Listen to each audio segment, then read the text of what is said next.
Hey guys, how you doing? Luna here with a new video for the channel. As you may or may not know, last week I started a new series called Versus, where I basically was gonna, challenge two artists, bands, albums, songs against each other to see which one is better. We started off with a really difficult one for me, which was Radiohead against Coldplay. Personally, it was complicated because I knew that Radiohead was gonna, end up winning that video, but I really love Coldplay. It's one of my favorites, so it was kind of hard to say all the things I said in that video. If you want to check that out, then I'll leave a link down below, or just click on my channel and subscribe while you're at it so you can check out the video. Today we have an even harder comparison, one that I don't really want to make. I'm kind of suffering right here because we're facing off two of my favorite artists, and that together form the greatest songwriting partnership ever in music, and we're talking about Paul McCartney and John Lennon. Which one is better? Of course, I do know that this is kind of a hard thing to say, given the fact that sadly John Lennon's career was cut short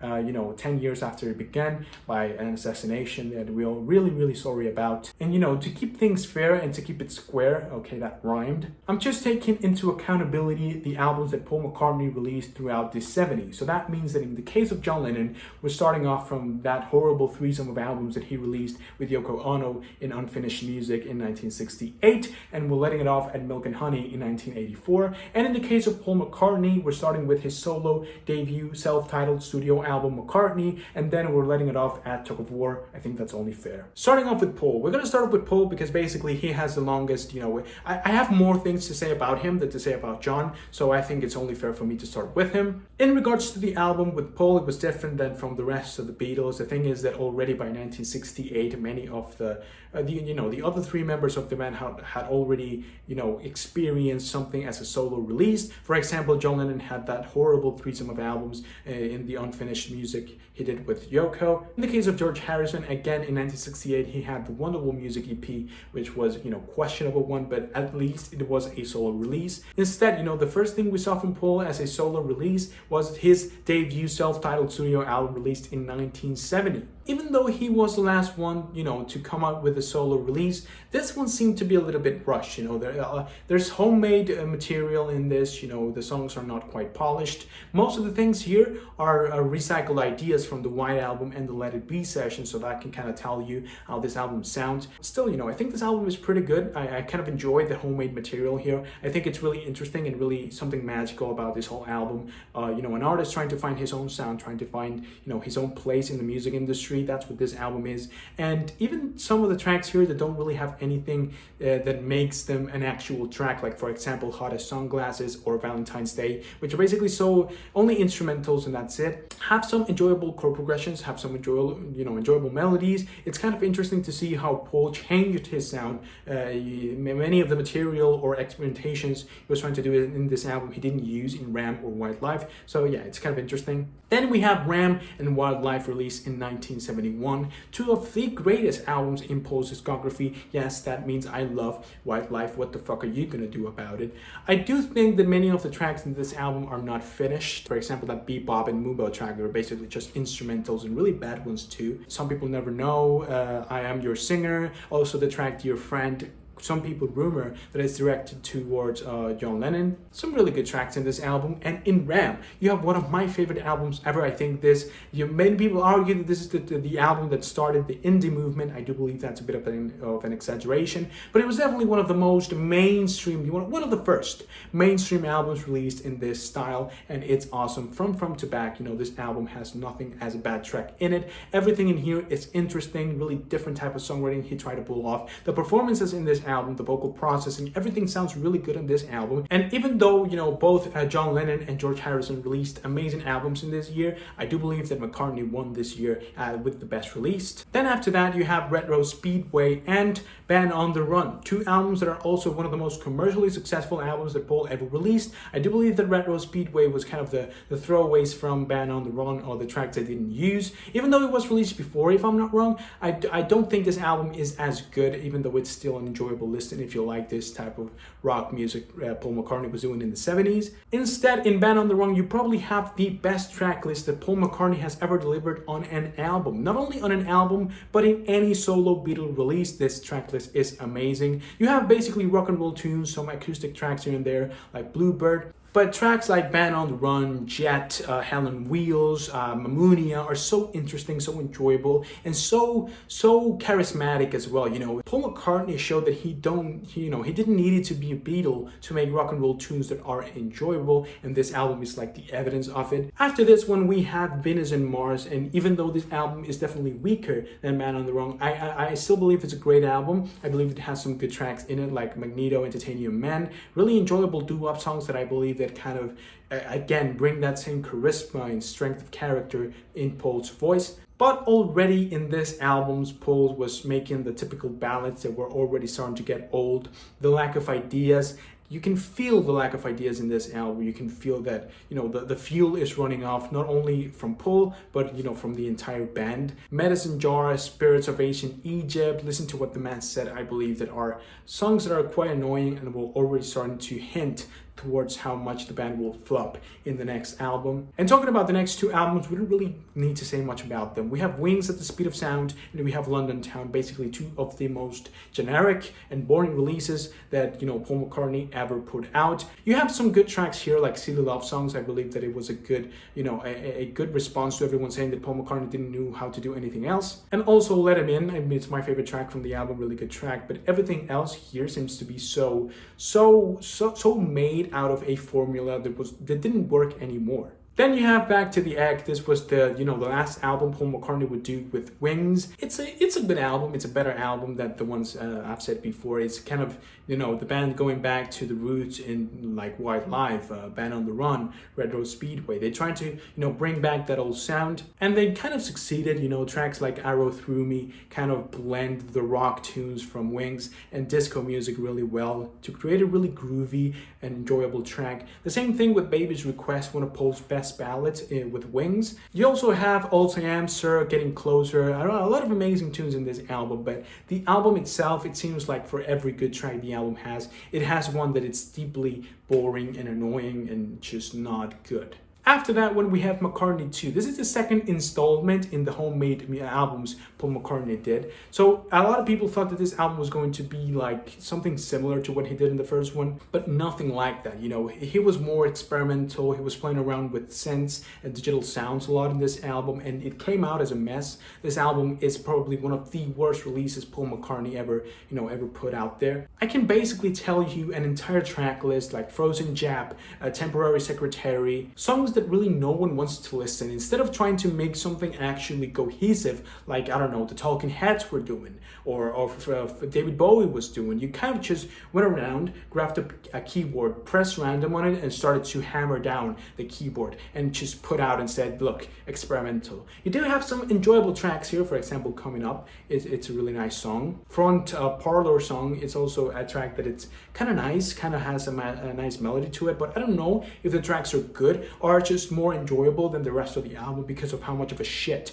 this album was. And then you have Tug of War. This album is, you know, Paul going back after the McCartney 2 being a fucking failure with way less experimentations, you know, basically Paul McCartney doing what Paul McCartney is supposed to do, and it's deliver beautiful and also good rock tunes. This album is way better than many of the, you know, late wing releases, and also better than McCartney 2, but it's still not as good as the early 70s stuff the McCartney release. So definitely we're not closing off this sort of roundup of McCartney's albums really well. This album still has a lot of issues. I believe the tracks like Here Today, Tug of War, Wanderlust are kind of enjoyable, but then Ebony and Ivory, oh my god, that track is so annoying, bro. I can't even begin to tell you. Now we go with John Lennon, and we have to, sadly, I have to talk about this album because they count. We're starting with, you know, the unfinished trilogy. We basically have the Wedding album, two versions, and Life with Lions. This albums are some avant-garde experimental rock and just talking albums that are horrible. This albums, I really don't recommend you to listen to these things. I don't think there's a single human brain that can enjoy and listen, you know, listening to these things. No, sorry, but no.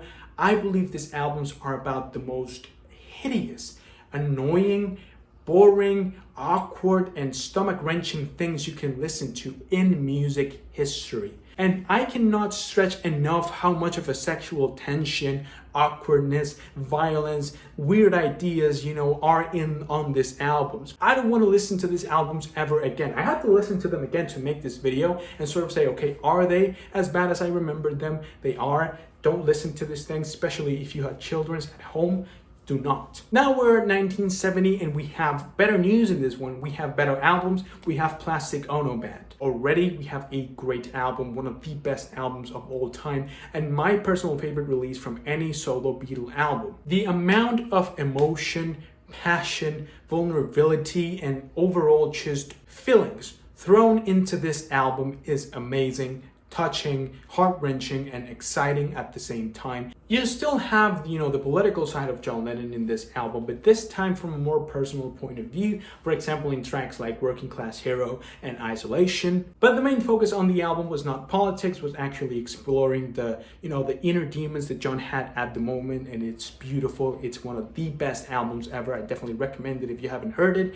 Then we have Imagine in 1971, a way more commercial release, one that still had a lot of personal things delved through, in the entire listen. But you also have more straightforward political things said in this album, like in the track Give Me Some Truth and I Don't Want to Be a Soldier Mama, which is a track that I personally would take that song away from the album, but since it's there, it's there. Here you have another amazing release. This album is legendary too. One of my personal favorites as well. This album is amazing. It has the anthem for peace called Imagine. Amazing, amazing song. Sadly, after this album, John Lennon for some reason decided to go even more political with the album sometime in New York City. Now you can hate this album or you could love it. You can kind of have, enough will inside of you to ignore the political agenda pushed through in this album at such a level that it's almost like they're trying to shove these ideas into your brain to the point where it hurts. Like for example, in the first song on this album, I'm not gonna say it. I'm not gonna say it. I'm just gonna put a screenshot of Genius,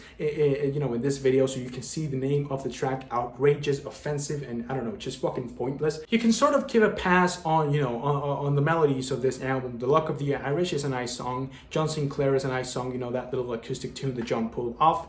But when you actually pay attention to what they're saying, you can tell that they're just a huge and annoying political agenda being pushed through the whole thing, especially with Yoko Ono doing that 8-minute scream therapy bullshit, or even 16 minutes. I don't remember the name of the song, but there's a song on this album where Yoko Ono basically goes on live, because half of this album is live performances, and she's doing her typically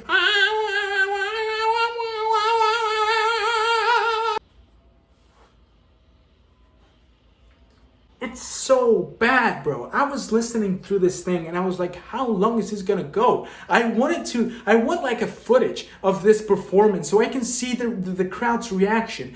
How are people reacting to this thing? You have John Lennon, one of the greatest artists of all time. You paid for an entry to see the Plastic Ono Band. Not only that, but Frank Zappa was also in this fucking performance. And you have Yoko screaming for 16 minutes.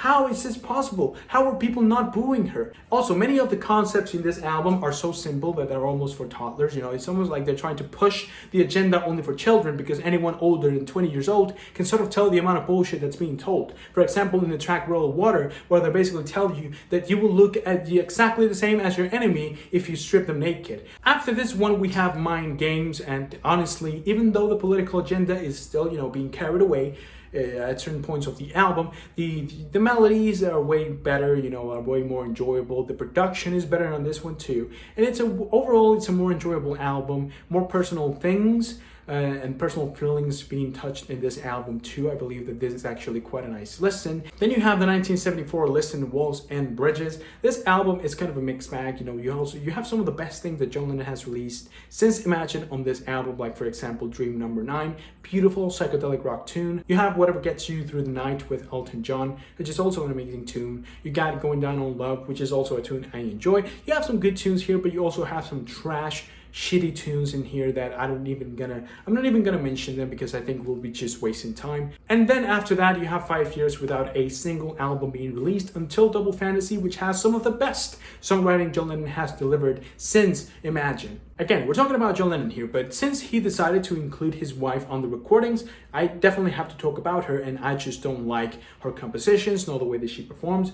Sometimes I even think that she's being annoying on purpose, and I fucking hate it. So now that we've talked about both discographies, which one is better? Then I think that we have a clear winner here. Even though I will agree that John Lennon had way more impact in terms of the world and culture, I do think that Paul McCartney has better albums overall, or more enjoyable ones. If you graph the best albums from John's discography, like for example Imagine and Plastic Ono Band, and you face them against the best album that Paul has to offer, like Ram and Band on the Run, I think that, you know, John Lennon would take the win. But for every good album, John Lennon has a horrible one right next to it. And instead, Paul McCartney, at worst, it was only a boring album. It was never actually fucking aggravating to the point where you just wanted to punch the shit out of your computer. Plus, I think that most of you will agree with me by saying that, you know, in Paul's discography, you have way more variety than in John's. But that's only for the discography. How about the songs? How about the impact? How about the amount of singles? How about the popularity? How about everything else? Well, you know, about everything else, I think that Paul had a way more normal and less innovative, or let's say influential type of career. He was basically just releasing hits, and more hits, doing good performances, throwing good albums. Instead, John's, especially in the early 70s, was doing way more. John was often seen as this model for peace, you know, he was both hated and loved by a shit ton of people. Instead, Paul kind of laid in the background only for the music industry, you know. He was only relevant to the music people. Instead, John was relevant throughout the entire world, and actually in terms of culture, I believe that John had way more impact by far than Paul McCartney ever had. And even though I kind of like Paul's attitude, if we're talking about, you know, overall impact in terms of music, I think that John takes the win, which brings me to the conclusion of this discussion. Which one is better? Which one was a better artist? Are we talking about that John was better than Paul, or Paul was better than John? It, again, sort of depends on how you want to look at things. If we're talking only about popularity and overall influence in the music, I believe that you can say that Paul McCartney had the best career.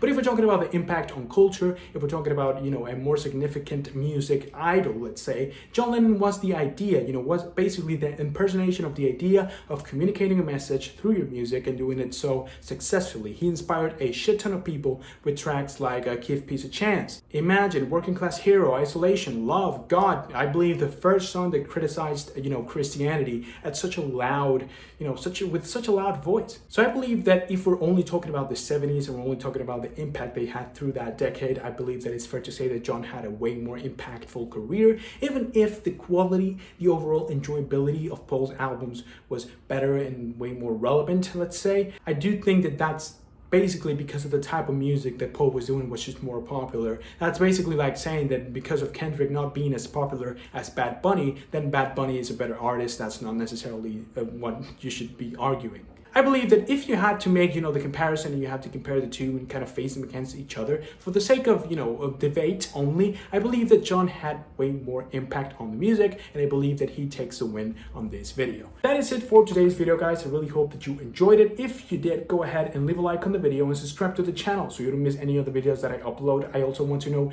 your opinion, so go ahead, leave it down below in the comments. I'll make sure to check it out, give you my opinion on your opinion. With that being said, again, I really hope that you enjoyed, and I hope that I can see you soon with a new video. But until then, bye.